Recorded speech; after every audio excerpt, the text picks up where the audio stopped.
Have you ever looked at your partner and wondered, is this really the person I was meant to spend the rest of my life with? You're not alone. Sometimes the person we marry turns out to be someone we love deeply, but not necessarily our soulmate. In this video, we're talking about something many people struggle to admit: the signs that your wife may not be your soulmate. Before we dive in, let's be clear. This isn't about blame or finger pointing. Marriage is complex, and just because someone might not be your soulmate doesn't mean they aren't a good person or that you're a bad one. We're just exploring the signs that suggest you may not be aligned at the soul level. Sign number 1. You feel emotionally alone even when you're together. One of the biggest red flags is emotional disconnection. You're in the same room, but it feels like you're miles apart. You talk, but not deeply. You share space, but not souls. Being with your soulmate feels like being understood. When your wife isn't your soulmate, you may find that your deepest thoughts and emotions are often met with confusion, dismissal, or silence.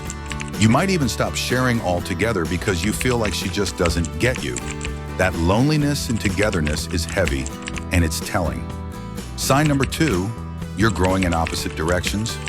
Growth is a natural part of life, but in a soul-level partnership, you grow together. If you feel like you and your wife are evolving in completely opposite ways, with no overlap, it may be a sign. Maybe you've taken an interest in self-improvement, or spirituality, or even just different lifestyle values. And instead of encouragement, you're met with resistance or apathy. Soulmates inspire each other to become better. If her presence makes you feel stuck, stunted, or drained, your connection might not be rooted in soul alignment. Sign number 3. Your values clash more often than they align. Shared values are the bedrock of any long-lasting relationship. It's not about liking the same movies. It's about believing in the same principles. If your core beliefs about family, honesty, money, parenting, or even kindness don't line up, the friction can wear down the relationship over time. You might keep having the same arguments over and over again, and no matter how much you compromise, it still feels like one of you is giving up too much. Sign number 4, intimacy feels forced or missing. Physical intimacy is often a reflection of emotional closeness. If being close feels like a chore, or worse, an obligation, that's worth exploring. Soulmates don't necessarily have perfect intimacy all the time, but there's a baseline of desire, connection, and mutual fulfillment. If you feel like roommates or strangers, that's a huge signal. And it's not just physical, emotional intimacy too. If you hesitate to be vulnerable, or if your affection feels rejected or robotic, you might be trying to force a bond that was never truly there.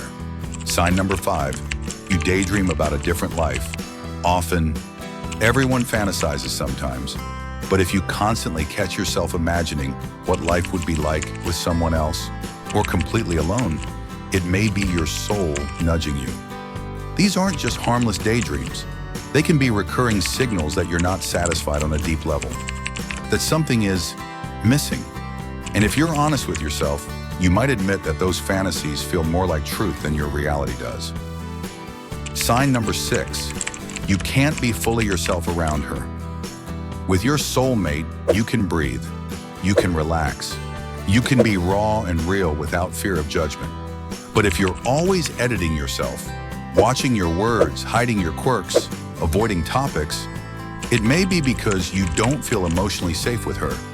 Pretending or suppressing your true self just to keep the peace is exhausting, and over time, it kills the spirit of the relationship. Sign number 7, your connection feels conditional.